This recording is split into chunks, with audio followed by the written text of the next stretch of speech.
Boa noite, pessoal. O professor Anderson já entrou. Boa noite, pessoal, tudo bem?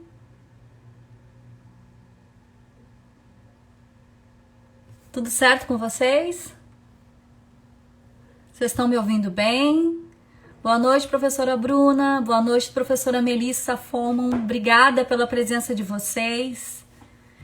Obrigada, pessoal, por estarem aqui conosco. Professora, eu já vou lhe chamar, tá, professor? Tudo bem, pessoal? Estão me ouvindo bem?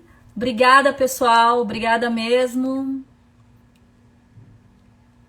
Que bom, que bom. Vamos lá, vou chamar o professor Anderson, tá? O tema ele é bem amplo, então já vou chamar ele, vou fazer as apresentações devidas com ele conosco, tá bom?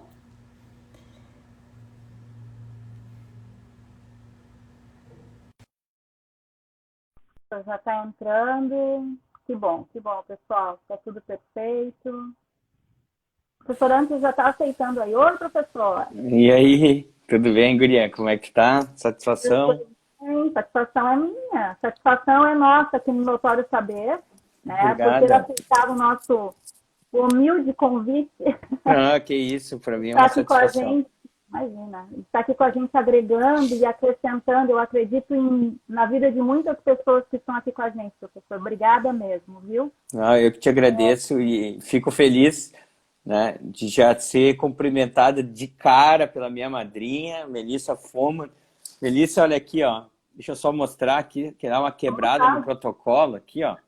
Peraí que eu vou tirar do tripé, Melissa. Os meus certificados tem da Melissa lá em cima. Opa, desse lado aqui, ó, da Melissa. Legal, E olha legal. aqui, Melissa, um dos maiores presentes que tu me deu foi eu ter participado do congresso de BDFAN, né, o ano passado. Sou vice-presidente da Comissão de Direito Previdenciário, presidente, e ter sido o único previdenciarista a palestrar nesse evento, para mim, eu acho que foi o momento mais bonito assim da minha docência até o momento. Então, isso eu devo a Melissa. Fico feliz pelo oizinho dela aí.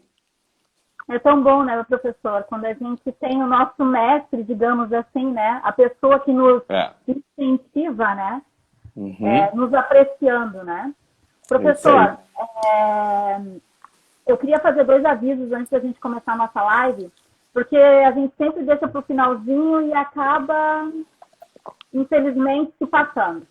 O Uhum. primeiro deles é em relação ao Congresso do Notório Saber, né? O professor vai estar lá palestrando também, né? Uhum. Vai estar falando lá sobre pensão por morte. Eu também estarei, foi uma grande honra para mim estar no congresso, né? No primeiro congresso online do Notório. Como todo mundo sabe, o Notório Saber é uma plataforma, né, de cursos online. Então, eu vou estar lá falando sobre as alterações, né, em relação à lista LINAC, do decreto 10.410. O professor vai estar falando lá sobre pensão por morte e as alterações também, né, professor? Isso. Uhum. Então, gente, para quem não me conhece, né, eu vou apresentar só para cumprir o protocolo, né? Mas para quem Claro. não me conhece, o meu nome é Sandra Zinduli, né? Eu sou aqui de Florianópolis, mas eu sou gaúcha, nasci no Rio Grande do Sul, no interior do Rio Grande do Sul, mas estou aqui há 15 anos.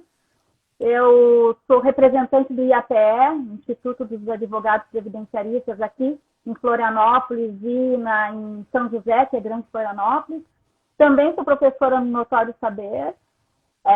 Sou presidente aqui da Comissão de Direito Previdenciário da Subseção de São José.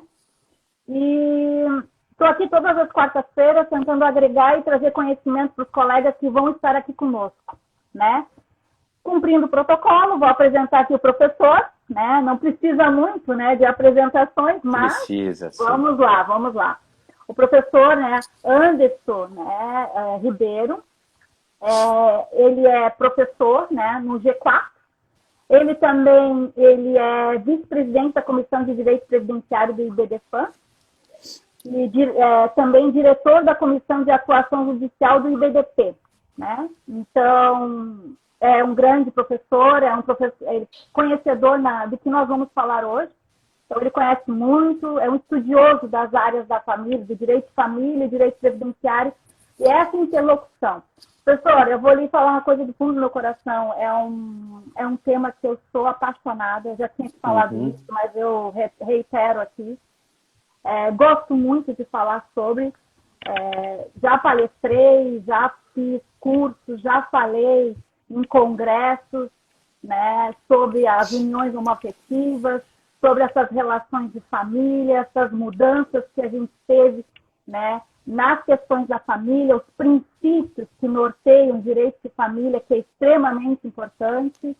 Então, hoje a gente vai estar abordando aqui e também trazendo esses julgados, né, que nós tivemos em relação os temas, né, da TNU, talvez a gente consiga abordar. Vamos estar aí falando alguma coisa também sobre os temas que estão sobressados no STF, STJ. Vamos estar aqui tentando abordar muitas coisas, né? É verdade. O tempo é 1 hora só, mas vamos tocar, vamos tocar. Ó, a doutora Marcela Fux, ela é de Brasília, ela também é do BDFAN. Ela fez vai fazer uma live mês que vem comigo, já fez uma live sobre o direito das famílias também, porque é uma área que realmente, quanto mais eu estudo, mais eu tenho sede e vontade de aprender. Professor, então, eu gostaria muito, né, vou lhe conceder a palavra, porque não é para mim estar falando, eu vou estar aqui só agregando, acrescentando. A estrela da noite aqui é o professor. Não. A estrela da noite são os assuntos que nós vamos trazer. Então, esse é o convidado. Meu convidado aqui de honra tem que ter, né? Não falar, isso aí. A estrela são todos os assuntos que nós vamos debater. Eu acho que é muito importante ser esse espaço. É algo que eu venho clamando já há um bom tempo. A ausência de estudo, a ausência de escrita nessa área do direito previdenciário.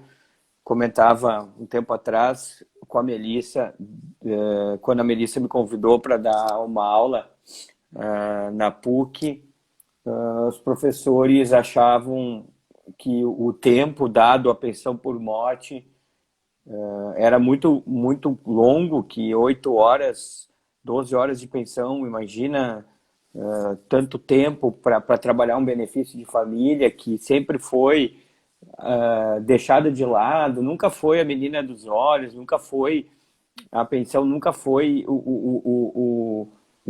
nunca nós tivemos um olhar assim de estudo, porque a gente sempre se importou com as aposentadorias, com os benefícios programados, ou o próprio benefício dos benefícios por incapacidade, porque teve uma quantidade muito grande de pessoas que necessitam dos benefícios por incapacidade.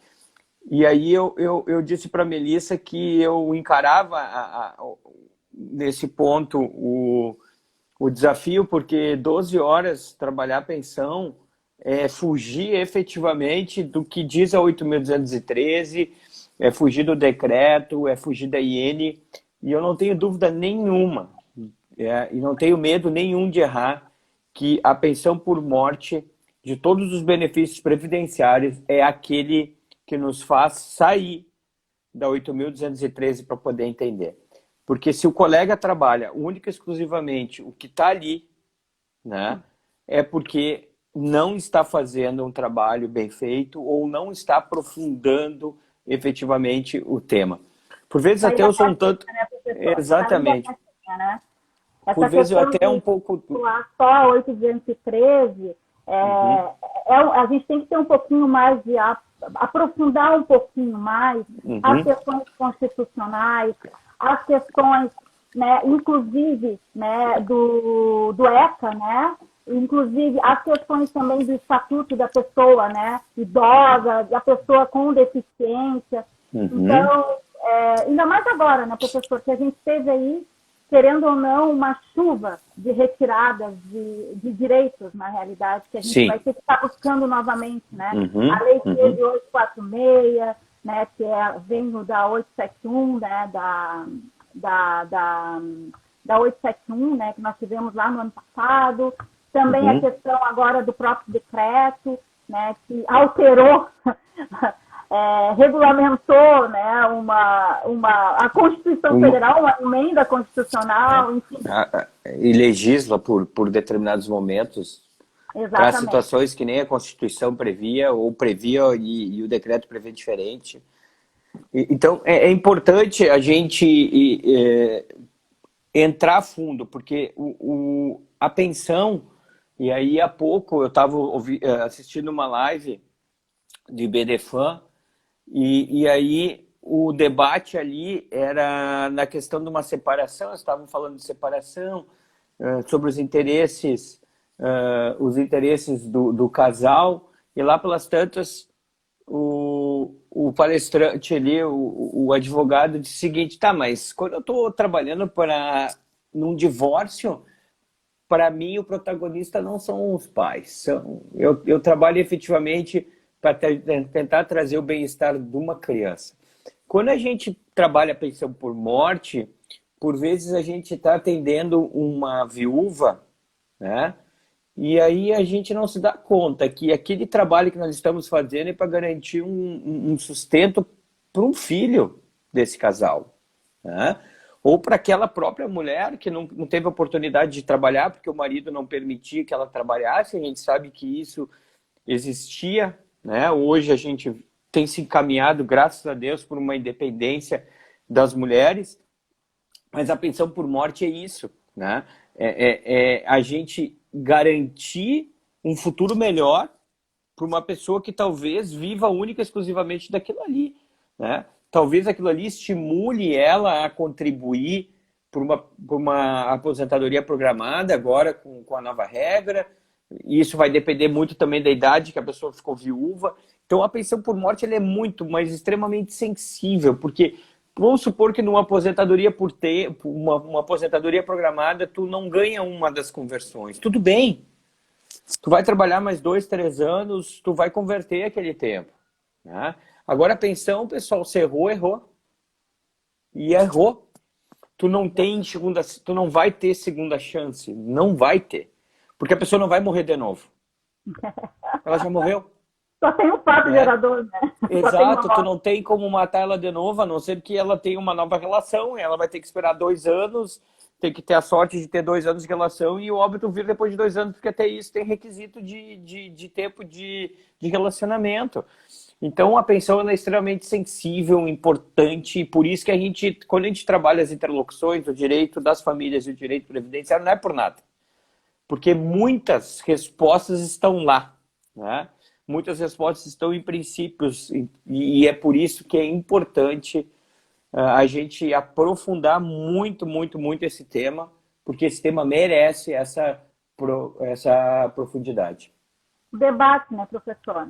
Uhum. O debate é fundamental, né, para todas as áreas, né, que envolvem ciências sociais como direito, né?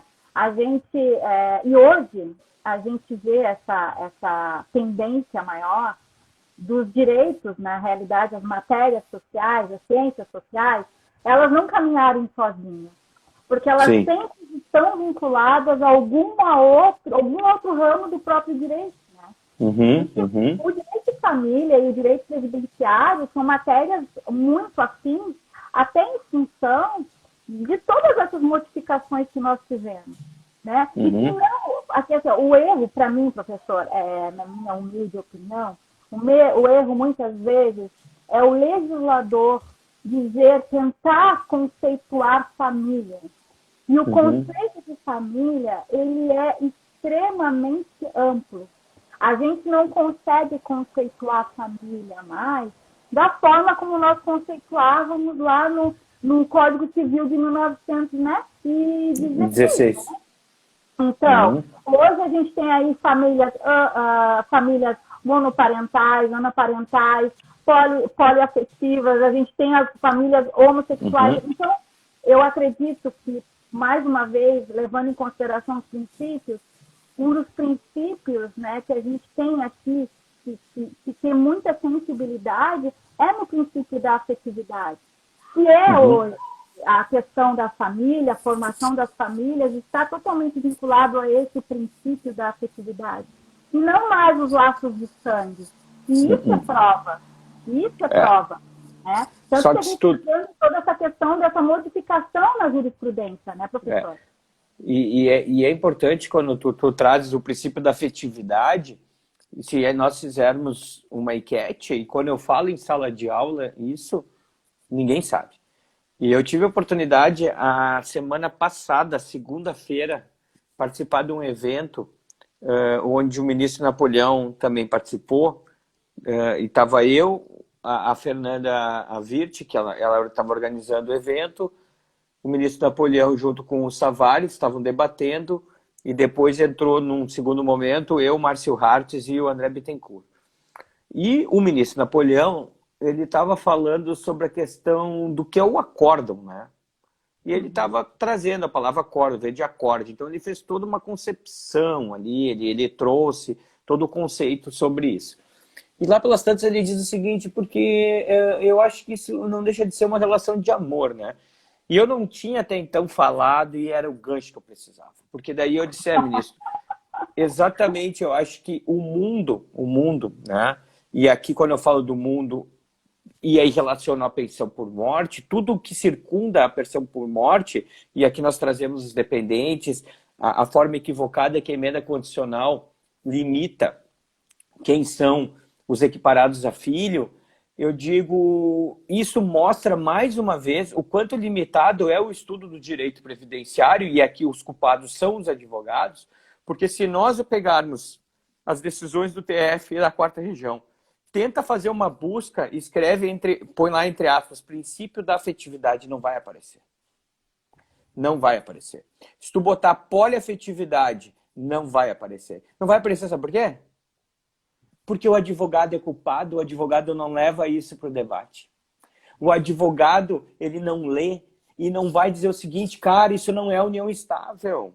Isso é um amante. Ou ele é um amante. E saber diferenciar essa situação do que é um namoro qualificado, do que é uma relação de união estável. A união estável não se brinca com união estável.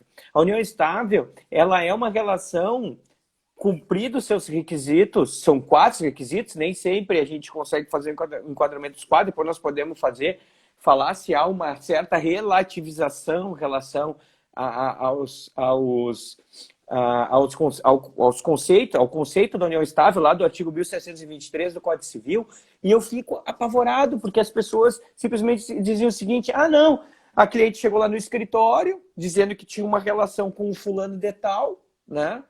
E aí dizendo o seguinte, eu tenho direito à pensão. Daí tu vai olhar lá no cálculo DRMI, tem 5 mil reais de pensão.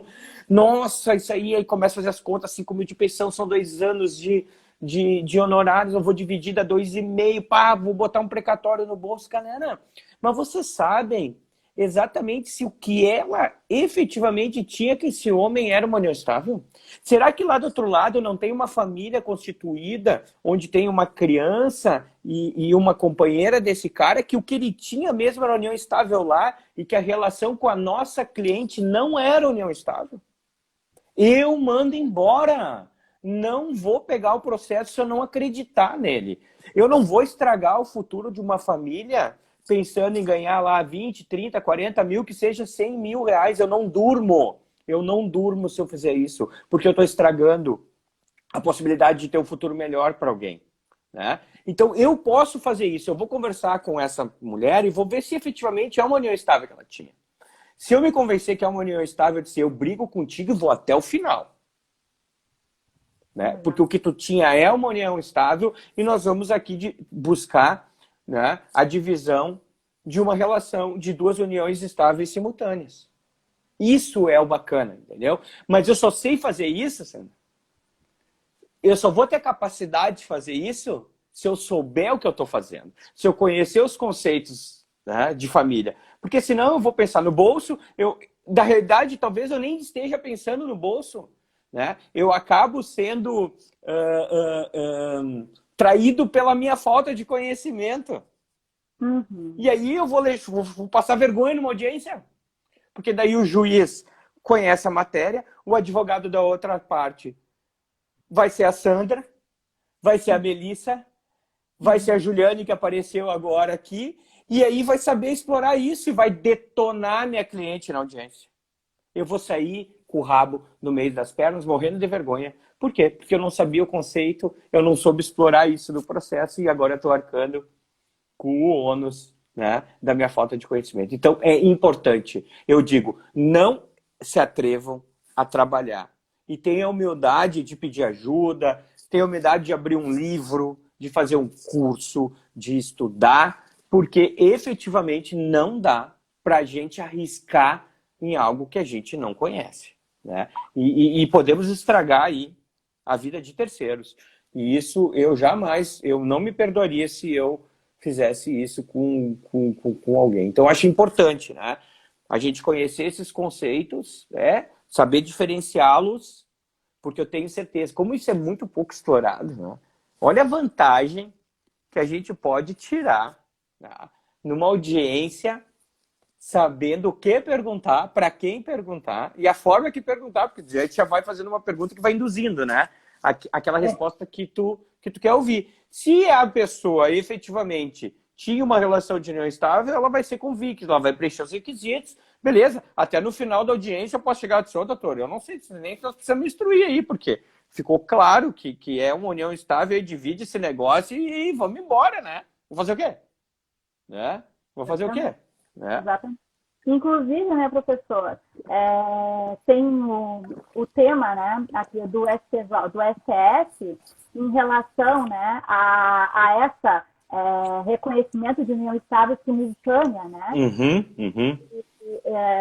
Até escutei hoje que o professor falou sobre pensão por morte no YouTube, que teve um congresso, não sei se foi um congresso ou foi uma live do IBDP, que foi falado sobre esse tema. É o 552, é isso? 529. 529, que foi falado sobre esse tema específico, né? Sobre essa união estável simultânea. E uma das questões ali que o professor falou que pode ser que seja um ponto divergente é a boa-fé, né? Porque a boa-fé, ela tem que ficar muito bem caracterizada para não, na realidade, fomentar uma união, o conhecimento da parte, no caso, contrária, né? Com combinato aí impúrio, por exemplo, né? O 529, né, foi um tema muito bacana e eu tive a oportunidade de trabalhar pelo IBDP. Até a professora Melissa me ajudou com muito material.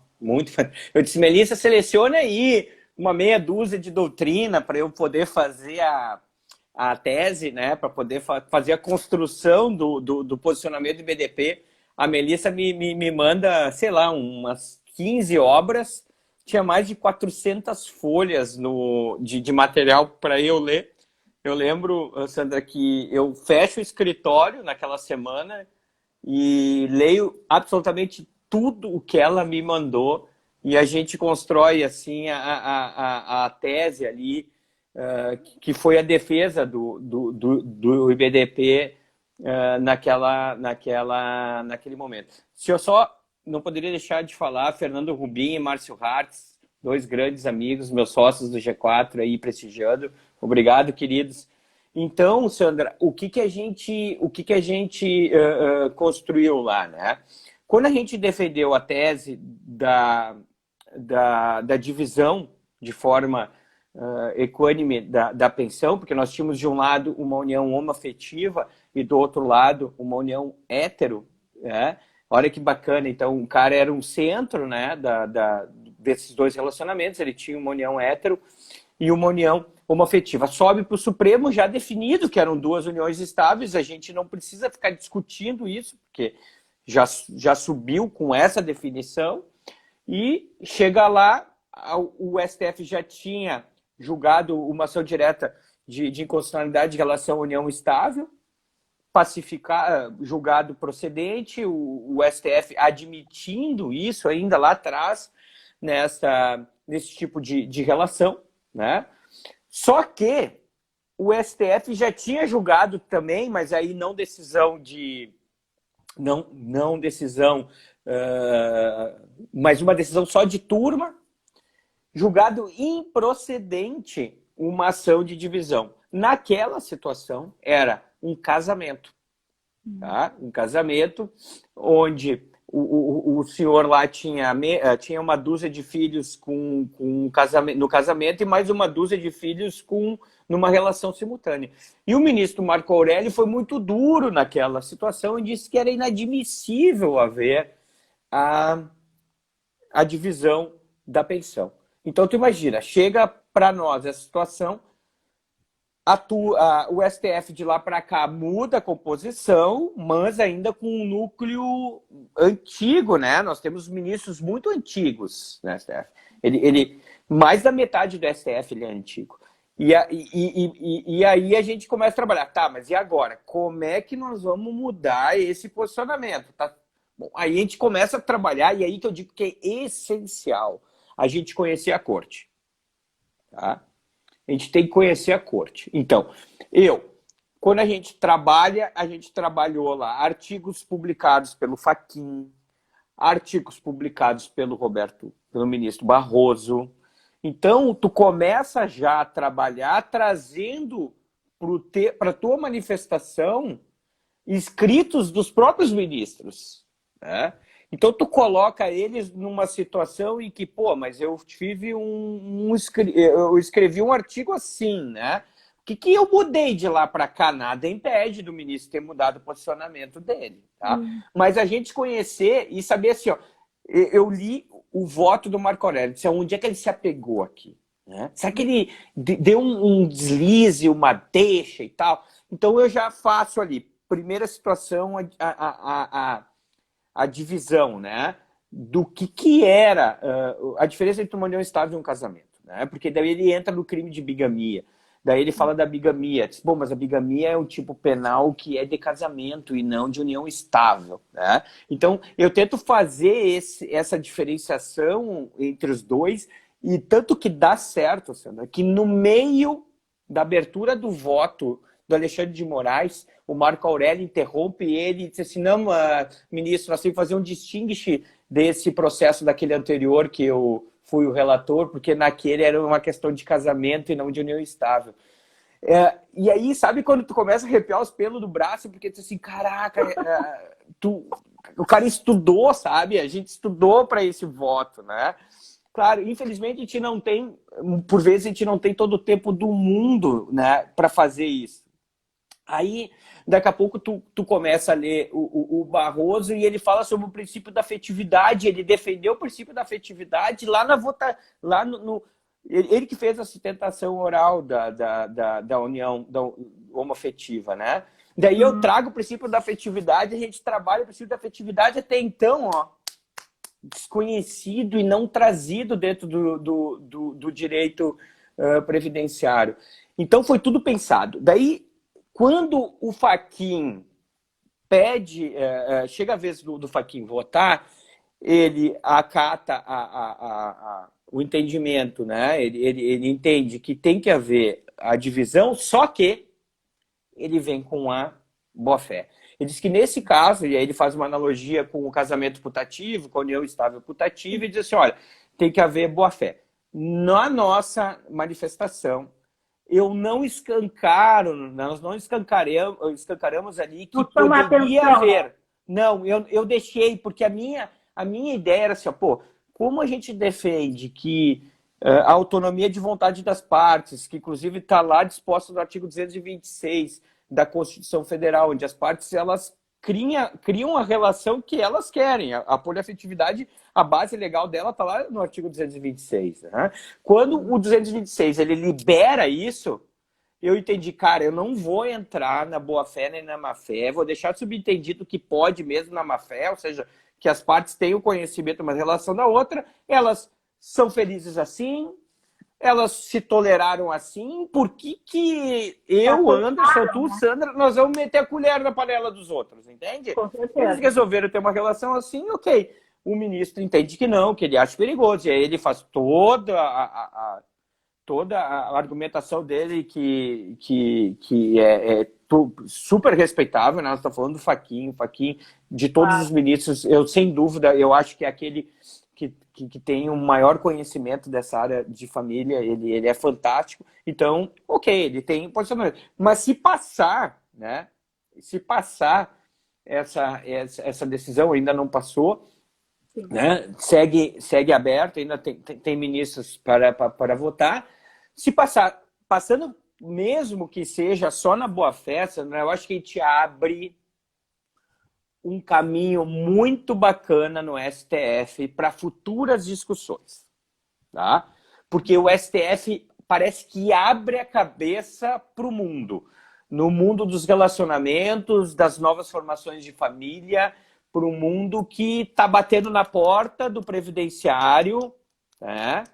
Está batendo na porta do previdenciário. Está aqui uma consideração bem importante da Marcela, né? Falando que o nosso direito é monogâmico, mas o comportamento social não deve ser uma norma. A gente defende, Marcelo, trazendo a doutrina do professor Marcos, eu acho que é Marcos da Silva, eu acho que é, depois a Melissa está aí ainda, ela me corrige. Ele tem um livro só trabalhando sobre monogamia não como um princípio do direito civil, como um princípio do direito, mas sim como uma imposição tanto religiosa quanto social. Então foi muito bacana a gente também ter Mais trabalhado. religiosa, né, professor? Porque isso, é muito importante, né? No Brasil e no mundo inteiro. Marcos Alves, obrigado, Melissa. Isso. Eu sempre me confundo.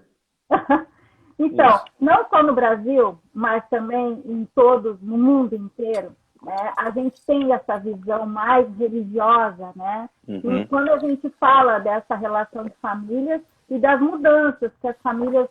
Hoje, não adianta a gente fechar os olhos para as coisas que estão acontecendo, né? E elas acontecem no STF. Eu sempre falo isso até com a doutora Marcela, que está aqui conosco, nos contemplando. O STF, ele tem muita sensibilidade em relação a essas questões que envolvem a família e o direito previdenciário. Mas vamos lá, a questão da homoafetividade foi no julgamento previdenciário, né? Onde estava sendo discutido uma pensão por morte. Sim. Ou seja, claro, eu entendo que a questão da pensão por morte, digamos que ela tem um cunho mais patrimonial, que é uma questão de valor.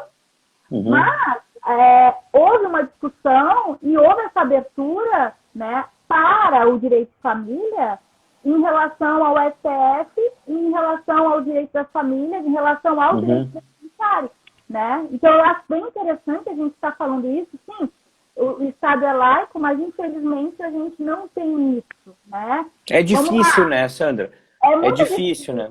É muito difícil porque a gente tem uma cultura, né, católica, uma cultura, agora a questão evangélica também, enfim, a gente tem... E aqui a gente não levanta a bandeira de ninguém. Eu acho que, claro que não.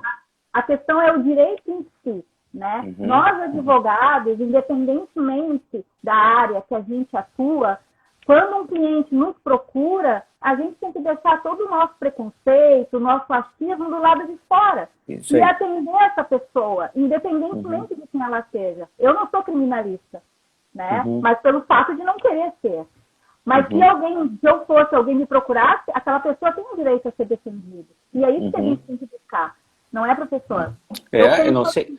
Não, sem dúvida. E eu acredito que sim, as situações ocorreram, né?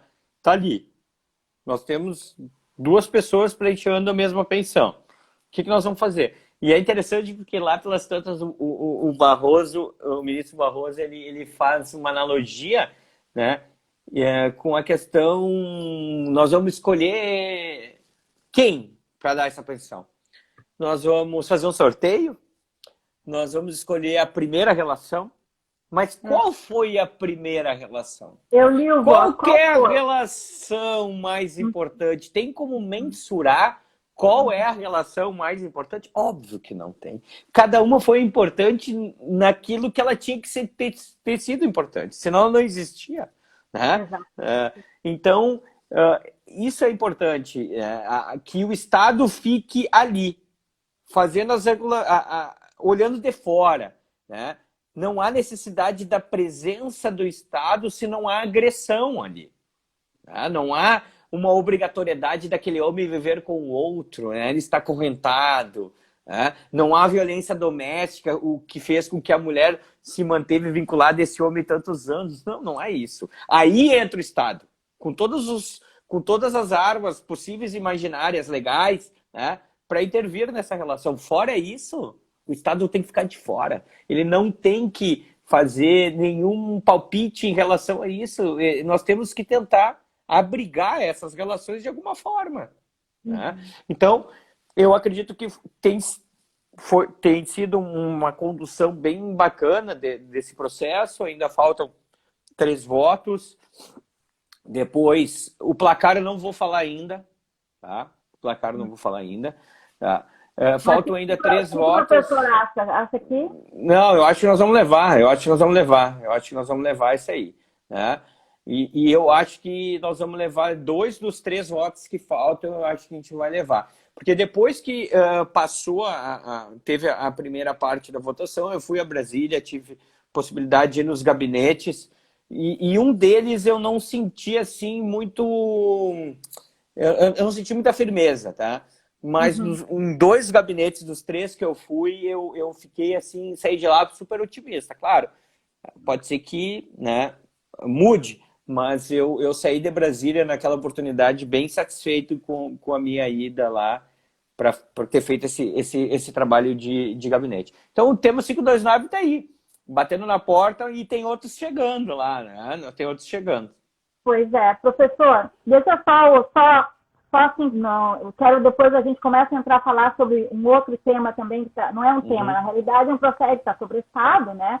E até é um recurso extraordinário, eu vou falar sobre ele, mas antes, tá? Só para deixar o pessoal aqui que está na live, todo mundo aqui bem, né, querendo ficar até o final, pessoal, o professor Anderson, a responsabilidade, lá faltando uns 10 minutinhos para acabar a nossa live, ele vai lançar uma pergunta aqui para vocês, eu não sei qual vai ser, a gente não combinou, enfim. E para isso eu vou estar brindando alguém aqui com um curso aqui do Notório Saber, para quem ficar até o final e acessar. Não adianta entrar faltando 10 minutos, tem que ficar até o final, né, professor? Tem que nos prestigiar isso até aí. o final. Isso aí. E vai ser um curso da revisão da vida toda, vai ser um curso da professora Ana Carolina Zanata. E quem ficar até o final, depois me manda um directzinho lá, manda o nome, os dados, tá? Quem acertar, né? O primeiro que responder, quem acertar vai aí faturar um curso aí da professora Ana Carolina. Professor, que legal. Vamos lá. Hoje eu dando uma boa estudada, na realidade eu estou sempre dando uma lida, sempre uma estudada. Ainda bem, né? A gente não pode ficar desatualizado. Não pode. E que bom isso, né? Claro, então, opa. Eu tento aqui sempre estudar, até porque quem está aqui merece ser prestigiado, né? E merece ouvir, né, coisas que sejam, né, que tragam e agreguem em suas vidas. Eu respeito muito quem está do outro lado nos ouvindo e nos assistindo. Professor, esse recurso extraordinário, eu vou ter que ler aqui porque eu não vou lembrar do número, é o número 1211446, que discute a extensão, né, ou a substituição da licença maternidade, né, e é um julgado que, na realidade, foi uma união, né, uma união também, né, né? Exatamente, uma inseminação heteróloga, né, foi feita uma inseminação heteróloga, só que a que gerou, a que ficou grávida, a que gerou a criança, ela não tinha ela não era assegurada nem do regime próprio de previdência nem do regime geral de previdência. A assegurada era a sua companheira. Por isso que essa substituição é essa extensão, né, do salário maternidade. Quais são as suas... o que você tem aqui a colaborar em relação a esse recurso lá? Eu acho... Né? Que foi recebido, sim. Né? Eu acho interessante essa decisão por vários aspectos. Primeiro, que a gente já começa a falar sobre reprodução assistida, né?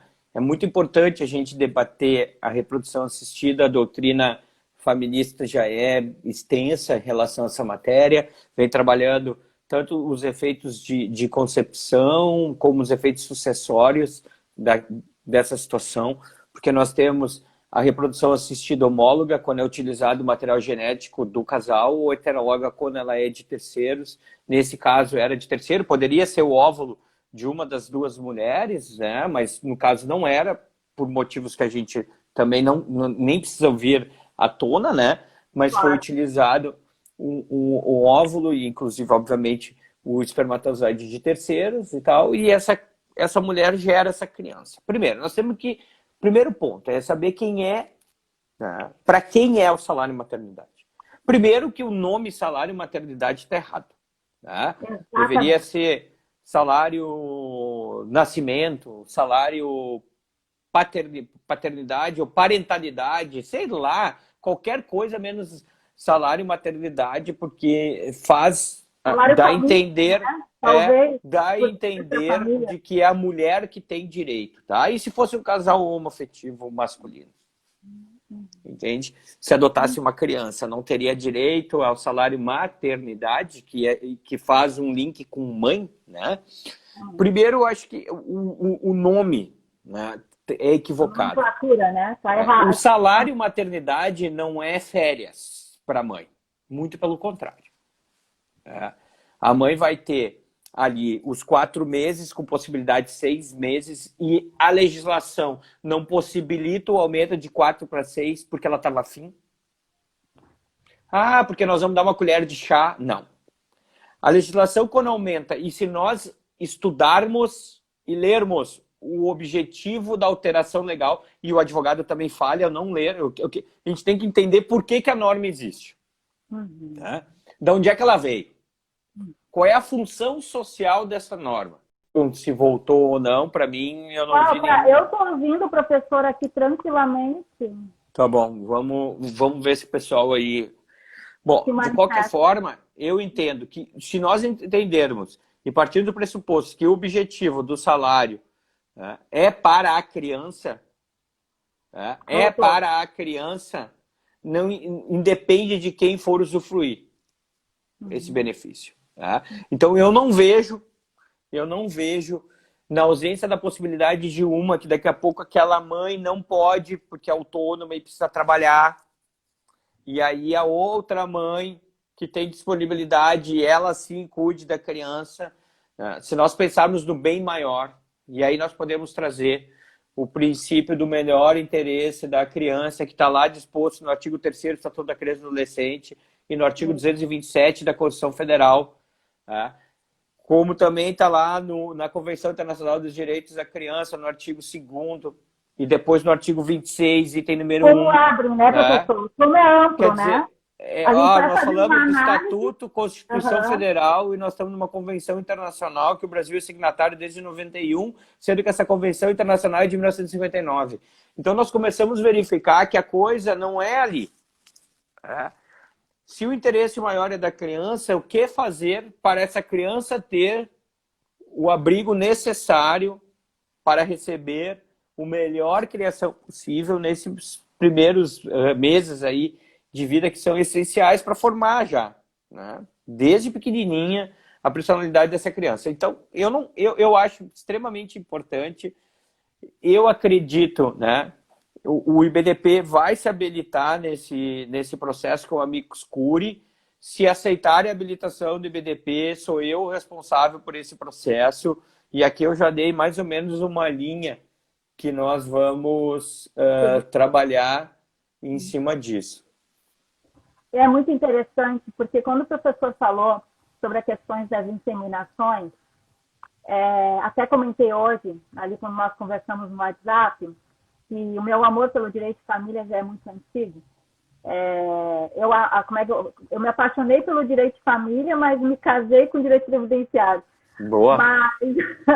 Então, na faculdade, lá em 2009, eu lembro que o meu trabalho de conclusão foi exatamente sobre inseminação artificial mais homóloga, que o professor trouxe muito bem aqui, a diferença de heteróloga e homóloga. Né? Homóloga é quando o material genético é entre um dos pares, né? Um dos Isso.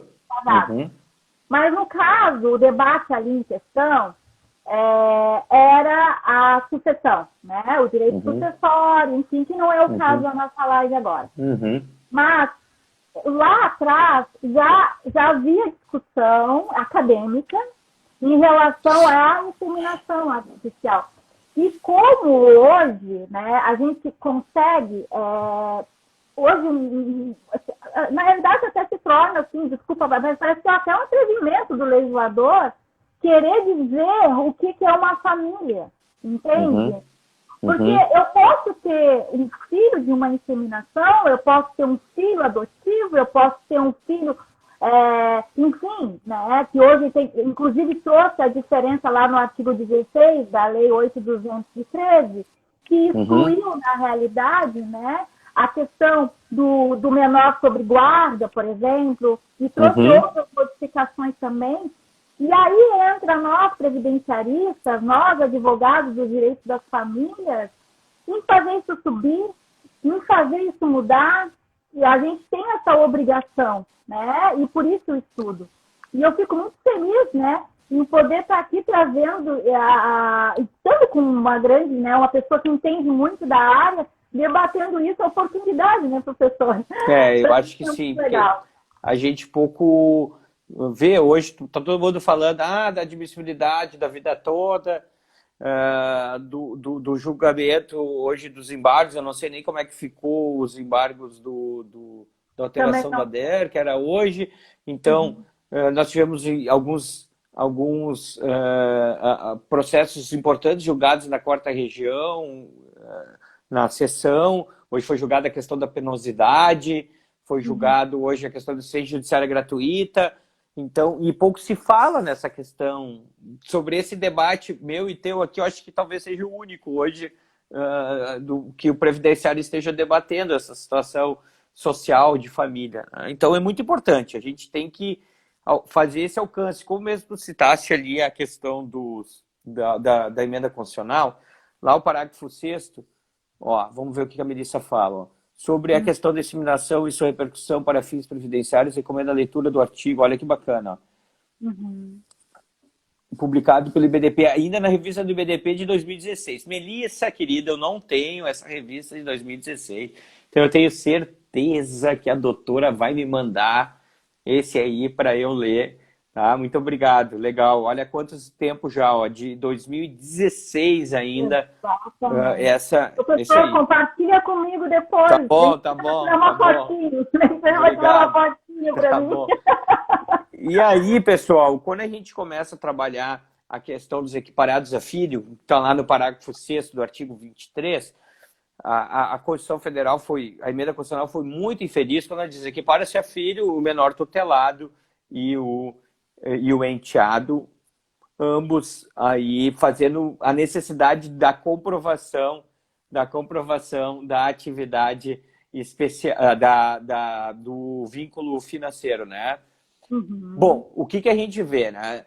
Desde a Lopes, e aqui eu escrevi um artigo, deve ser publicado agora no mês de setembro, de um livro coordenado pelo professor Marcos Serral e pelo Rodrigo Sodero. Inclusive quem está prefaciando esse livro é o ministro Napoleão, e eu falo sobre a inconstitucionalidade do parágrafo 6º do artigo 23.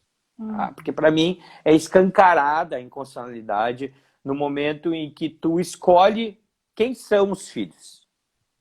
Deixando de lado o sócio-afetivo, numa decisão fantástica do STF, de relatoria do ministro Luiz Fux, tu deixa de fora toda uma construção feita pelo STJ no tema 732, de relatoria do ministro Napoleão Nunes Maia Filho, porque o menor sob guarda, primeiro, o menor sob guarda está equivocado o termo. O termo não é menor sob guarda, é criança e adolescente sob guarda, porque menor a gente faz uma analogia lá ao juizado de menores, né? Situações em que não eram bacanas. Depois do Estatuto da Criança e Adolescente, o conceito de criança, de menor mudou. Criança e adolescente passaram a ser protagonistas, né? Tem uma legislação que trabalha única e exclusivamente, a própria Constituição Federal, ela resguarda, né, a questão do trabalho infantil, ela protege, a criança e o adolescente. Então é importante, porque lá na Lopes ainda, né, em 1966, já se tem lá o enquadramento da criança sob guarda. Já lá. Aí em 97 sai da legislação, e aí nós ficamos um espaço, uma lacuna muito grande, sem absolutamente nenhuma regulamentação, e vem o ministro Napoleão, o STJ, através do 732, trabalhando o princípio da vedação do retrocesso social, defendido por Canotilho no direito português, e aí ele também trabalha o Estatuto da Criança e do Adolescente, no artigo 33, que fala sobre o menor sob guarda. Então, ali a gente já tem uma nova transformação. Então, depois de tudo consolidado, vem o legislador e diz, não, o menor sob guarda está fora, o sócio-afetivo está fora, e eu vou enquadrar tão somente o enteado e o menor tutelado. E aí eu pergunto, o que nós vamos fazer com essas crianças que estiverem em situações diversas dessas duas? Não há, para mim não é crível, é insano, né, a gente limitar, né, criar uma norma exaustiva onde tão somente duas modalidades de situações elas são enquadráveis como equiparadas ao filho. E uma situação que até 30 dias atrás eu desconhecia é que o decreto 3.048, eu não lembro o artigo, quando ele fala sobre o adotado, olha que interessante isso aí, eu tive que estudar porque apareceu um caso no escritório sobre isso. A criança, ela era pensionista, né? A criança tinha mãe, né? A mãe vem a óbito e ela começa a receber pensão. Como ela não tinha parentes, ela fica num determinado período num abrigo. Tá? Um casal adota esta criança que recebe pensão por morte da mãe falecida. O que aconteceu com a pensão? Cortaram a pensão porque lá no decreto diz o seguinte, se a criança ela é adotada e sendo adotada por alguém que não é o cônjuge ou companheiro do falecido, corta a pensão. Por quê? Porque lá num dos parágrafos diz o seguinte, ou dos incisos, eu não lembro, não será cortada a pensão se quem adotar foi o cônjuge sobrevivente ou companheiro sobrevivente. Tá, mas por que essa distinção? Porque se o adotante pode, né, permanecer, né, aí o cônjuge adota, né, o companheiro adota a criança, permanece com a pensão.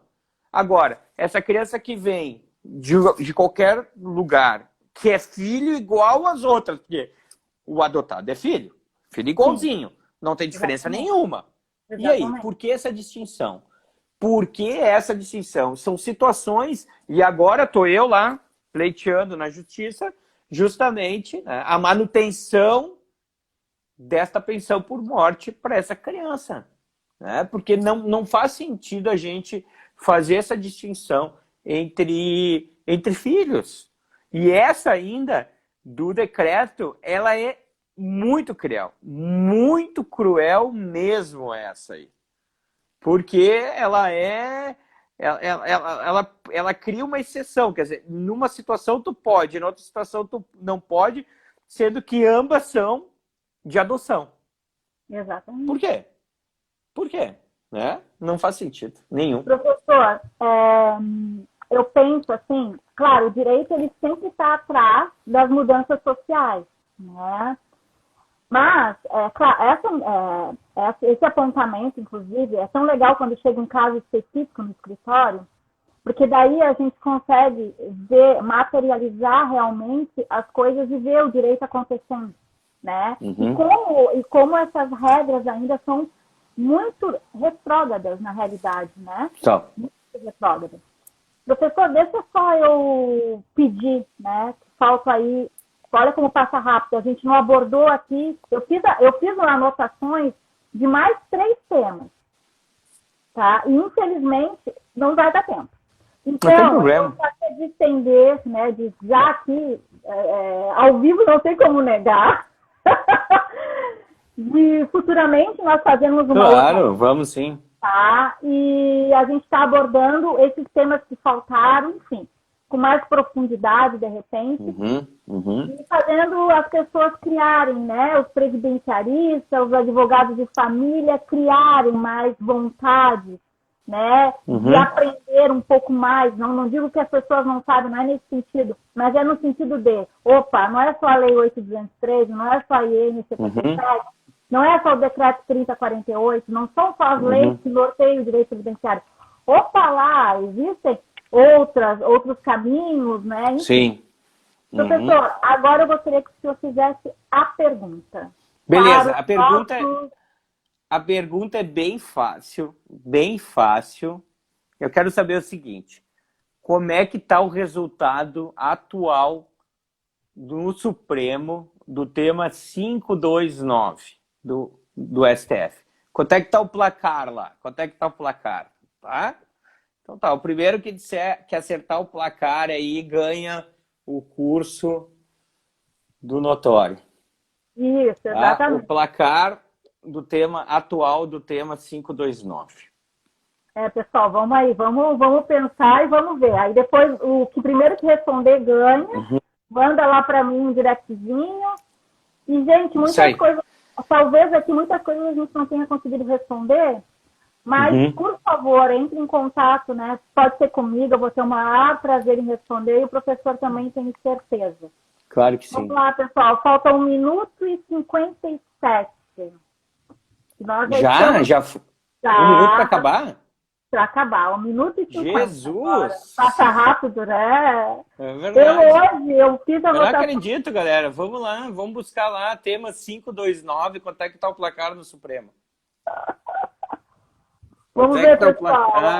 Digite aí no PC de vocês aí, para não saírem da live. Pô, pergunta trifácil, eu nem quis entrar no mérito de fazer conceito, pra galera ter que ficar pensando muito e tal. Tema 529. Bom, Sandra, enquanto a galera vai pesquisando, não sei se nós vamos ter ganhadora, que me faltava, nós não temos, que a resposta é bem fácil.